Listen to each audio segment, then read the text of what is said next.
Might as well just... Jefferson County Post would like to welcome Brad Phillips. Brad, for those of you who don't know, is the Director of Emergency Management and EMS in Jefferson County. And excuse me, but we have a little bit of drilling going on in the background, so we're going to try to talk loud so that you can hear us. We're here to talk about the coronavirus and the effect that it's having on Jefferson County, and the things that the county would like for us to do as citizens to help the counties and the state survive as best it can.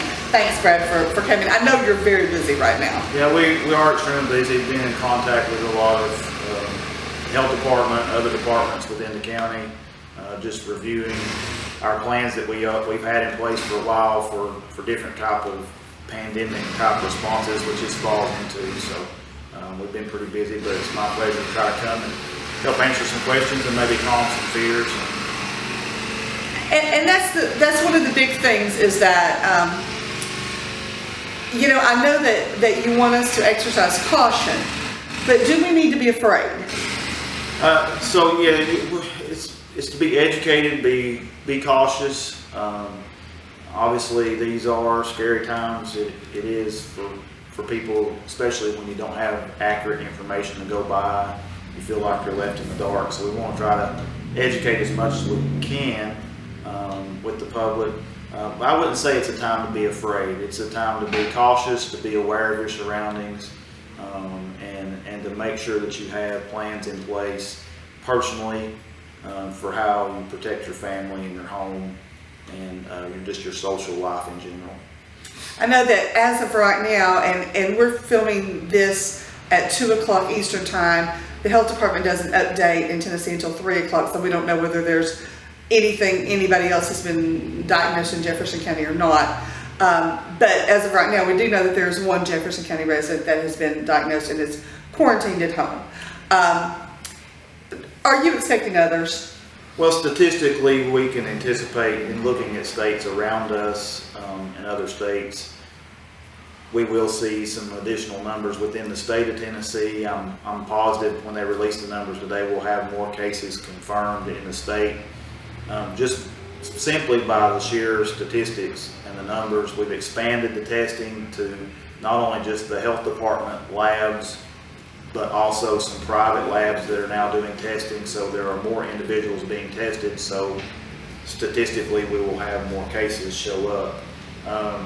I can say, as far as Jefferson County is concerned, it's an isolated case that has been confirmed at this point in Jefferson County with limited contact related to outside travel. So we're not seeing what's called community spread in our community right now. In other words, we're not seeing it transmitted from person to person to person inside of our community, not even within the state of Tennessee yet. And so we've been in close contact with the health department locally and at the state level to keep up with the most accurate information so that we can share that with the public when it's appropriate, and to also prepare our responders and our healthcare providers. I know that one of the concerns nationally, and I'm sure locally as well, is that people don't panic and overwhelm our hospitals and our doctor's offices, so that the people who truly do need care can get in, even if it's not care for this particular virus. But if you have a heart attack, or you need to be admitted to the hospital, you need those beds for people who are truly ill. At what point do you all, I guess, what are you suggesting as far as when you see certain symptoms? What are you suggesting for the public? So that's a good question. The main thing for the public to realize is that your average person will most likely, if they contract coronavirus, their symptoms will be mild, even if they have a fever and a cough, which are the primary symptoms we see with coronavirus, are fever, cough, shortness of breath. You shouldn't probably need actual medical care. In other words, you shouldn't have to go to the hospital because there's no vaccine, there's no antiviral right now that is going to help you recover. You'll recover simply by your over-the-counter medications to control your fever, your cough, those kind of things that you would typically take for the flu or the common cold. and the symptoms are mild. So you don't want to go to the hospital unless you're experiencing shortness of breath, chest pain, or something along those lines that show that you're having a more severe case. If you feel like you can't breathe adequately, you have chest pain, or if you have a family member and their lips are turning blue, those are severe signs and symptoms. Obviously, you need to be seen by a physician at a hospital. Otherwise, you can, there's two resources if you're having mild symptoms and you're concerned if you have the coronavirus. One would be, I would suggest that you call either the local health department, and they will have some questions for you, or you can call the Tennessee Department of Health's hotline for coronavirus, which is 1-877-857-2945, and you can find that on their website. It's on there from 10 a.m. to 10 p.m. Central Time. It's manned for those hours. If you have a question about coronavirus, even if you're not showing symptoms, you can call and ask those questions. It's a good resource for people if they don't have online presence.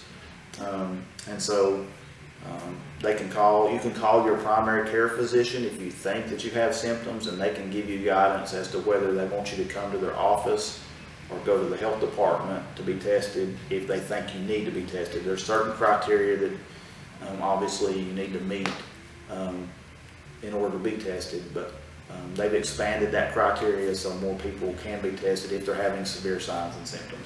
And along those lines, as the test becomes more readily available, obviously the numbers are going to go up. Right. So I guess we have to look at that kind of with through a different lens, as you might say. Not necessarily that maybe so many people are more ill, just more people are being identified as being ill. That's a very good point to make. Just because the numbers may go up this afternoon when they release numbers and continue to go up over the next period of time, it does raise concern, but some of that is due to more people being tested. We do have obviously people that have traveled over the last 14 days before some of the restrictions were put in place. Some of those may be exhibit signs and symptoms, and they've been self-isolated somewhere. So we will see the numbers rise. It's no doubt about that from what we've seen across the country. Locally, there have been some great measures put in place by all of our nursing facilities, our long-term facilities, our county nursing home, and the private nursing homes within Jefferson County are restricting their visitors. They're screening their visitors to protect that population, which is vulnerable. The elderly are the vulnerable.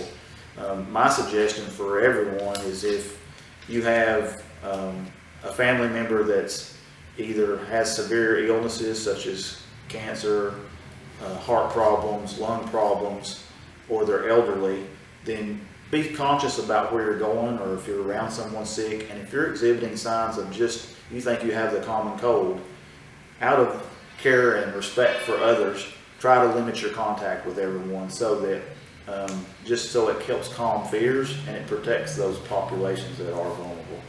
I know that a lot of people are getting there, as they do with many things. Social media is a terrific thing, but a lot of people are getting some misinformation on social media, and it is contributing to the fear of what's going on. You know, there's been a run on toilet paper, on cleaning supplies, that type of thing, and even some misinformation about symptoms. As you said, you know, mostly you're looking at like this is allergy time in Tennessee. Can you tell us the difference? Maybe we should say that. What's the difference between good old-fashioned Tennessee allergies and this virus? So, from what we've gathered from the CDC and the local health department, and what we know about the virus at this point in time, because it's still a new virus. We've been dealing with it and globally for just a couple of months now. So there's still new things coming out each day. But the typical signs of coronavirus are fever, dry cough, sore throat, shortness of breath. The fever is the key there. A fever of above 100 is what we use as our screening tool at the nursing homes, so to speak, to say if you've got a fever above 100, we shouldn't run it. Typically with allergies, you see runny, itchy, watery eyes, dry nose, sneezing, runny nose. Those are not typically coronavirus symptoms. So currently, if you've not had a positive travel history, in other words, you've not been out of the country, or you've not been to a location in the United States where it's widespread, such as New York, California, Washington State, and you can go to the CDC and see those areas where it's more widespread. If you've not been to those areas, more than likely you don't have coronavirus. But as it continues to grow, then obviously people become more concerned. But you can always call the health department, tell them your symptoms, and they'll do a screening and find out if you need to be tested or not. So,